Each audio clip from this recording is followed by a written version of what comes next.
আজকে আমরা মাইক্রোসফট ওয়ার্ডের নতুন একটি ট্রিক্স সম্পর্কে জানব। কোনো প্রশ্নপত্র তৈরি করতে বা গণিতের শীট তৈরি করতে গিয়ে আমাদের সচরাচর ইকুয়েশন লিখতে হয়। ইকুয়েশন লেখার ক্ষেত্রে ফ্র্যাকশনে আমরা ইংরেজিতে খুবই সহজভাবে লিখতে পারি, কিন্তু যদি বাংলায় লিখতে যাই সেক্ষেত্রে ফ্র্যাকশনে বাংলায় লেখা সম্ভব হয় না। তো এর জন্য আমরা নতুন একটি ট্রিক্স শিখব আজকে।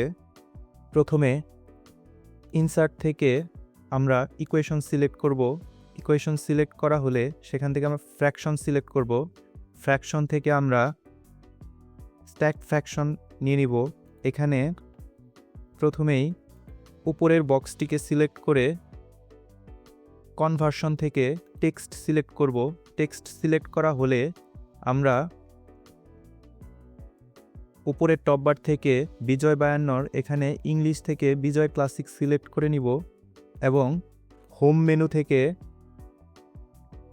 ফন্টটি সুতনি এমজি সিলেক্ট করে নিব।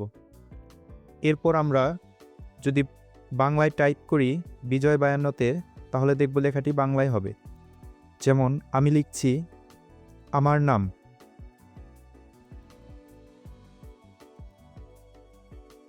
ঠিক সেমভাবে নিচেও আমাদের প্রথমে ইকুয়েশন থেকে কনভার্সনে গিয়ে টেক্সট সিলেক্ট করে হোম থেকে ফন্টটি পরিবর্তন করে নিয়ে সুতনে এমজি করে নিব।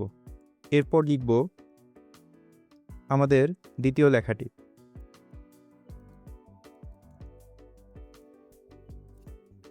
ঠিক এভাবেই আমরা বাংলায় ফ্র্যাকশন লিখতে পারি।